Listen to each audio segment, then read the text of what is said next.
السلام عليكم ورحمة الله وبركاته ومركلة iyo barnaamijkii golaha buugaagta oo aan ku gorfayn doono haddii la yiraahdo maanta buug la dhaho cabqariyatu Muhammadin sallallahu alayhi wasallam oo macnaheedu yahay cabqariyadii ama aqligii ama aragtidii u lahaa rasuulkeena suubanaheeni Muhammad sallallahu alayhi wasallam buuga cabqariyada iyo aqliga iyo aragti fogida nabigeena sallallahu alayhi wasallam ka sheekeynaya waxa qoray al-ustaad الدكتور عباس محمود عبقرية محمد صلى الله عليه وسلم أو هدان في صومالي كفسرناه إنك سود عبقري وأيضا دم إسكان نقدر في صومالي لكن إن درجات نمذي النبي عليه الصلاة والسلام وحال قري كون سجال بقول أفرتن يكوجي عباس محمود العقاد وهو قري عبقرية بدن مثل عبقرية محمد صلى الله عليه وسلم عبقرية أبو بكر عبقرية عائشة عبقرية عمر يعني إن درجات نمذا أصحابها رسولك عليه الصلاة والسلام أيو قري عباس محمود العقاد وحاو كل شيء كونفورتا دلك مصر قبلك أسوان كون سيديت بقول إيو سيديتن إيو سجالكي وحور دنتي كون سجال بقول لحدني أفرتي وحو قري إنك بدن بقول بوجن وحيابه قري وحكم ذا الدون كمان تا حلقة سجل نولا يحلق النجا النولا وكسي درن قف كهدي وحخريو أما وعي شو أما حتى وحقيبي رو فلسفة ذا كم ذا برتو أما اللقطة رجال بيتك أو برتو وحاو كتجي يعني كي الدين توقف كلها وحير مركو بو أخريو قفك وحار كيسا مركو صدح بو فلسفة كسو أخريو أما نقارو كسو أخريو أما أركتير رجل بيتهم كسو أخريو وحار كيسا أسوي دينتي ثوابت دي يوحي أنه هاي السنة عاي أما الليدية صوتها البحرمات رجل بيتك قفك وحي أصمين إسا إن لوها وقاب وحوال بقى قفك أولها وليديو صادرتيد بقى وحير أنه رج بدنها أو مالين فردنا يحوان كشاك هنا بوك وقرأي نين إنجليسي وليتري توم كارل وقراءها النبي محمد عليه الصلاة والسلام آد أقو أماني ولا نحن وحن ربينو نكاس عدالة بوسمي النبي عليه الصلاة والسلام نن أنا نجمع ده الله وحيري محولي هاي جيس نماء مهلي نماء محمد وشيكرا وحوها نذكر الدلاء شهواني أو دمر كي الناجها نكو كفلان بوها وان ليا منويري آد بن أردني وان لهذا اللي وان غرفيني وان هذا الذي سوى ما حبة يسود يستعجني وضميت أديك وتري أسوون رالي قليل أنا ويرني وساك كمان ودني لك هذا الكايغ حماضي مركو سيجني تجيبان أنا يسوهني وحن ورني ونك إنجليز كلا توم كارل بوجه اللي يد قريب النبي محمد عليه الصلاة والسلام قدري وحوك قريب النبي وحوي نكان النبي جنبي يقانو اسكو ديجان كمدل اسكو لقد ما يقانا دينتي ما يستو النجي إسلام كهين عرب هين اسكو النبي اسكو لقد هين اسكو دين هين اسكو ضد هين اسكو ديجان هين أنت أنك كي يقانا كبدن كجرني النبي عليه الصلاة والسلام محاول عقق قري لعنه أنت ماشي في الوحي والإسفيري وحالي ورني وعباس وضع حكاس وقف عنه وحكى قر وأي هبي مركمان قاتي إن كقر أرنتاس مالين كاس أن قاتي صدّن سنة كدب بابوكا صو ساربي كون سجال بقول أفرتني كوي يعني كون سجال بقول يتوانكي ملاس هي تحلقة شكذا نحمر يسو وحليه لكن هذا حلقة صو ساري لها وحبضان وهذا أن قري يعني كتجي لها صابته أو حليه ده صدّن سنة أنت وحخرني أما هو يرجنمي أما وحفهمي أما أن ضل كل مي أما أن ديمها برني أما أن أقونسية لني مركز مرهين صادرتد وحول بوق محروق ترجلي بوق وما ترجلين إنه سيرة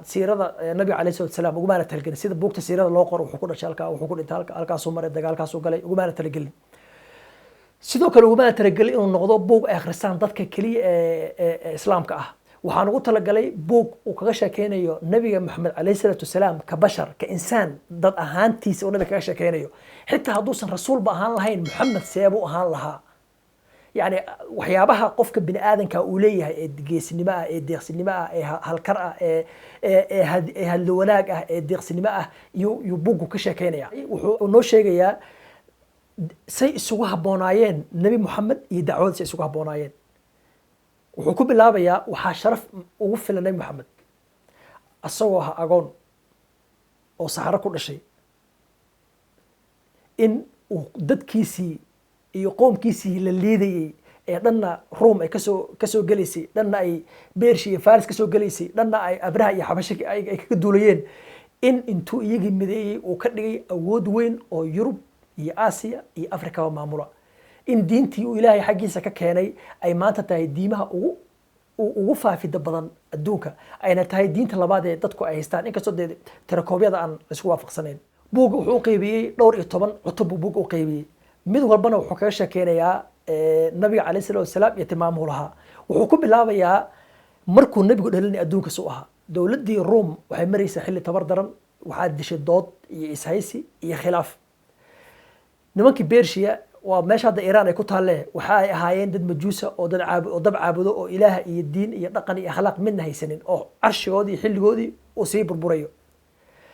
Afrika iyo meelahan bilaad xabasha la dhihi jirayna waxay ahaayeen dad wathani ah oo aan diin haysanin oo maaragtay isdila oo isdhaca oo isbooba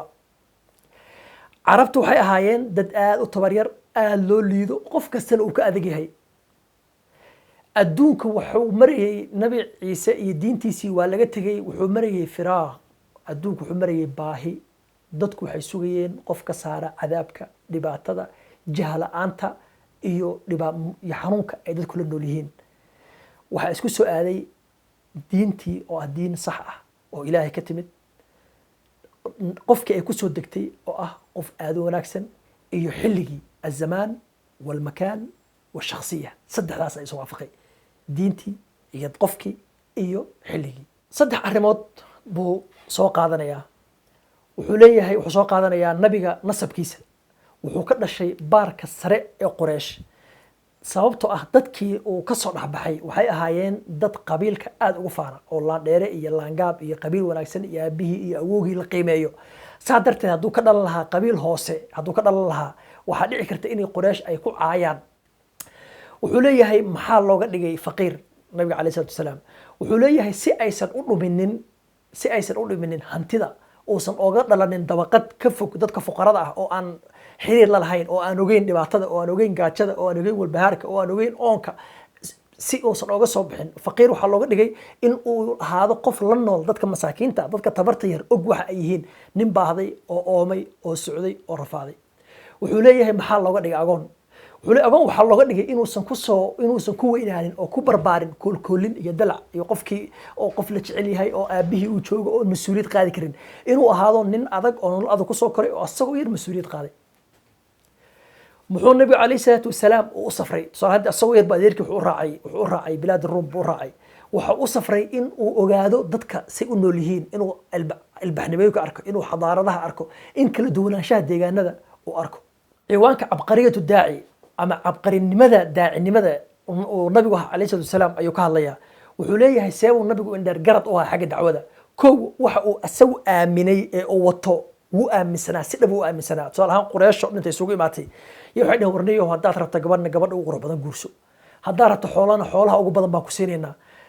aabaha waad kala geysay oo way iskhilaafeen oo waad kala fogeysay arrintan naga daa wuxuu ku yiri haddii aad qorraxdana dhanka naga saartaan dayaxana dhanka naga saartaan si aan uga tago diinta kama tagayo si dhab uu aaminsanaa risaalada uu wado inay tahay risaaladii uu dadka ku samata bixin lahaa ee ilaahay uu dadkan u soo diray shirkiga iyo cibaadad darrada iyo xumaatada haysa wuxuu ahaa nin ilaahay uu siiyey fasaaxad ama hadal wanaag oo qofka ku qancin kara hadal ma ahayn nin goraciila ma ahayn oo waxa uu asagu aaminsan yahay ama uu wato ama fikirdiisa aan cadeyn karin ilaahay wuxuu siiyey waxa la jawaab kalim in hadallo kooban oo xikmado badan uu ku soo ururiyo ilaahay wuxuu siiyey in uu dadka oo dhan ay jecel yihiin meesha uu asagu tago ay dadka oo dhan ay aadaan sumcad wanaagsan qalbiga dadka oo ay jecel yihiin meesha asagu ay joogo ay daa'iman noqoto meesha dadku ay ku soo heedaan wuxuu ka sheekeynayaa marka oo buuga inta dhuucdiisa ugu badan buuga uu kaga hadlayaa labada arrimood ee ninkii ay doodayeen uu sheegay ahaa inuu ahaa nin dadkana dila naagan isku guursada marka wuxuu leeyahay wuxuu ka sheekeynaya marka cabqariyada askarinimada ee nabiga uu lahaa calayhi salaatu wasalaam seebay ahayd in dheergaradnimada iyo garaadka nabiga marka la fiiriyo dhanka dagaalka seebay ahayd wuxuu leeyahay marka koobaad nabiga dhammaan dagaaladiisii markii dib loogu noqdo waxay ahaayeen dagaalo isdifaac ah nabigu uu isdifaacay 13 sano ayay Quraysh ay dhibayeen oo wax walba u geysteen oo magaaladiisa ka soo bixiyeen markaas haddana waxay kaga daba imaadeen meesha uu tagay sadarteed inta badan dagaaladiisa nabiga sallallahu alayhi wasallam waxay ahayd difaac ama waxay ahaayeen dad intay ballantii ka baxay nabigu wuxuu la dagaalami jirtay maamul iyo dawlad buu la dagaalami jiray calayhi salaatu wasalaam ee lama dagaalami jiray afkaar tusaale ahaan wuxuu la dagaalamay Quraysh oo maamul jira ahayd oo soo weerartay wuxuu la dagaalamay Rum lamuusan dagaalamin munaafiqiintii magaalada kula noolay lama dagaalamin sababtoo ah afkaar iyo aragtay aaminsanaayeen bay ahayd sadarteed laguma dili karo markii la weydiiyay wuxuu yiri dadku ma dhahayaan Maxamed asxaabtiisii buu dilaa marka wuxuu la dagaalamayay kayaanaadka iyo dawladaha jira ee lama dagaalamin aragtiyada sababtoo ah aragtida waxa loo dagaalami karaa aragti futuuxaadkii iyo furashadii ay dadka islaamku aadeen waxay ahayd ay samatibxuunahay dadkii meelaha deganaa sababtoo ah dowladahoodii waxay ku mashquuleen dagaalo dhexdooda iyaga isdagaalayay iyaga isbaabi'inayay dadku nolol maraysanin saa darteed dadkii marar badan oo ka mid ah waxay taariikhdu ay xustay ama ay caddaysay in dalkii loo tegay ay ka raysteen dowladihii hore lana siiyey damaanad ah qofku inuu haysto diinta uu marka hore aaminsan oo aysan qasab ahayn in qofka lagu dirqiyo diinta laa ikraaha fi diin wuxuu leeyahay marka xitaa marka la dagaalamayo waxaa jirta qawaacid walaa tactaduu axad gudbina waayeel ha dilina kaniisad ha duminina caruur ha dilina geed ha goynina yacni dagaalku ma aha wax iska hamajiya ma aha wax iska socda ma aha qof kasta in la dila ma aha dagaalku wuxuu leeyahay qofka waa in loo tago marka hore والنبي عليه الصلاة والسلام وضدك ولدوتي قل هاتوا برهانكم وردليل كينا كينا يعني ضد كذب بو دجالكم بيعجر لكن دجالكم معي وخيارك كوبادة مو صحيح دجالكم وحكشة كينا يا مركا النبي عليه الصلاة والسلام سوها عبقري نك دجالك markay noqoto meesha la degayo iyo qaabka loo degayo iyo qaabka ciidanka loo kala qaybinayo wuxuu isla bardhigayaa Napoleon Bonaparte oo ahaa hoggaan Faransiis ah oo adduunka in badan oo Yurub kamid ah qabsaday Afrikana in badan oo kamid ah ee guumeystay Masar iyo meelahaas yimid oo ay dadka reer galbeedka ay u yaqaanaan inuu ahaa dadka aas-aasay dagaalka casriga ah maanta wuxuu isla bardhigayaa dagaaladii iyo qaab tacticadii dagaalka ee Napoleon Bonaparte iyo qaabkii Nabi Maxamed alayhi salaatu wasalaam uu u dagaalami jiray waxaa ku soo baxaya 5 qodob oo uu Yurub iyo adduunka ka guulisay Napoleon Bonaparte in uu nabigu calayhi salaatu wasalaam uu kaga horeeyay wuxuu leeyahay wuxuu nabigu calayhi salaatu wasalaam diyaariyay kumanaan qof oo carab ah oo reer baadiye ah oo aan hore dagaal u galin oo mid far saaran yahay mid dameer saaran yahay mid geel saaran yahay mid lugeynaya in la nidaamiyo meel la isugu keeno la qorsheeyo lagala hortago dowlado waaweyn oo kumanaan sano jir oo laga adkaado waxay ku tusinaysaa cabqariyad ciidan oo adag bay ku tusinaysaa wuxuu ka sheekeynayaa cabqariyada Nabi Maxamed alayhi salaatu wasalaam ee siyaasadeed dhanka siyaasadda inuu dadkan siyaasad u hago inuu dadkan u hago dhanka uu Ilaahay raali ka yahay dadka wada noolaansho iyagoo isdilaynin isdhacaynin isboobaynin kala adkaanaynin dadkan loo hago inay noqdaan dad isku mid ah oo isku xaq hela oo aan kala adkayn in uu talada wax ka siiyo dadka asaga la nool aragtidooda siyaasadda ay ka dhiibtaan qaabka wax loo maamulo ay ka dhiibtaan qaabka dadka loo hagay ay ka dhiibtaan aragtidii siyaasiga marka waxay ahayd markii u horeysay uu madiinada calayhi salaam dastuurka u horeeyay ee la qorto waxay wasiiqatu المدينة in warqad dadkan say u wada noolaan lahaayeen sababta waxaa joogta yuhuud waxaa jooga dad carab oo diinaysan waxaa jooga islaam say dadka u wada noolaan lahaayeen in lagu qoro wasiiqadaas waxay ku tusinaysaa cabqariyadii nabiga calayhi salaatu wasalaam ee siyaasiga ahayd ciwaan cabqariyadii nabiga ee dhanka maamulka wuxuu kaga sheekeynayaa sida nabi maxamed calayhi salaatu wasalaam uu u tegay ama uga soo dhaxbaxay dad carab ah oo aan aqoon lahayn oo xitaa aan waxba qorin waxbaan akhriyin juhala ah dadku dhan ka adag yihiin dhaqaale fiican haysanin ee uga dhigay dad awood leh si fiican isu maamulo cabqariyada idaariga waxa kamid ah nabi sallallahu alayhi wasallam saddex qof haduu meel u diro qof uu mas'uul uga dhigi jiray qofka uu meel u dhiibayo looguma dhiibi jirin inuu yahay qof ama qaraabo yihiin ama saaxiib yihiin ama isku fiican waxa loogu dhiibi jiray kafaa'ada iyo qofka meesha ku haboon waxa uu nabi maxamed calayhi salaatu wasalaam dadka baray in uu qofka mas'uuliyad dareemo in uu qofku maamul wanaagsan u yeesho in uu qofku yahay qof xilka u haya islaamka inta uu dhan sax u hogaaminayay oo ku maamulayna uu mudan yahay in la garab istaago haddii uu dhan maamul uu dadka dhan wanaagsan ku maamuli waayana uusan mudnayn in la garab istaago wuxuu ku soo gabagabeynayaa nabiga calayhi salaatu wasalaam iyo haweenkii uu guursaday wuxuu leeyahay waxyaabo badan baa nabiga laga sheegay inuu naaga badan guursaday in qaar ay u sawireen nabigu uu ka nasahaya arrintaas aad buu uga fog yahay in uu yahay nin shahwaani oo shahwo hogaaminayso marka runtii aad buu arrintaa u garfaynaya uga hadlaya wuxuu leeyahay haddii uu nabi maxamed calayhi salaatu wasalaam uu yahay nin shahwad wax u guursanaya oo dee naag uu raba wuxuu noolaa xilli aysan shareeco jirin diin jirin dhaqan cilli jirin carabtoo dhan wada tumanaysay weligii ma sinaysanin wax ma dhicin been ma sheegin akhlaaqda uu ilaahay ku abuuray ahayd markuu guursaday wuxuu guursaday muuna guursanin gabar yar oo bikra muu guursanine wuxuu guursaday gabar garooba oo waliba 40 sano jirta asoo 25 sano jira taa waxay ku tusinaysaa wuxuu ku leeyahay dadka waaweyn ee cudamada ah in ay guurku badan in badan oo iyaga kamid ah ay guursanin in badan oo iyaga kamid ah guurku wax macno oo badan uusan u sameynaynin ama qofka ay guursanayaan wuxuu soo qaadanaya marka in hablihii uu guursaday nabi maxamed calayhi salaam ay ahaayeen qaab maslaxad ah ama qaab dadnimo uu u guursaday gabar ninka dhintay oo walbahaarsan tu kale u baahan garab istaag iyo kaalmeyn tu تو جور كذا دين الإسلام كيو انتشار كيس أي معنى أو سمينيسو وحيابا بدن أو نوع عاسة يو نبي يكشكينيا سيدا جور كيس ومد والبقولها سبب معينة لكن هدو يعني إسكره إنه هو جور سيدو أصله نبي أو رسول أو أنت أصحابه له وهلي كري قبلك أنت كوضير يبقولك الجور سكري لكن جور وحو جور كيسوها عليه الصلاة والسلام جور حلقة أو ضنقة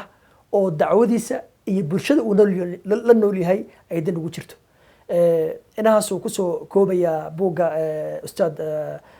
عباس محمود العقاد بوجا درنتي وبدن أو الجور الذكر ما ضد النبي عليه الصلاة والسلام عينه أفلقاديني النبي حكى شيء صابته النبي هو وحون نقضي وحمل بالله هاي أو لو أفلقادي أو إسلام كحتى ما أنت أي مرة كقار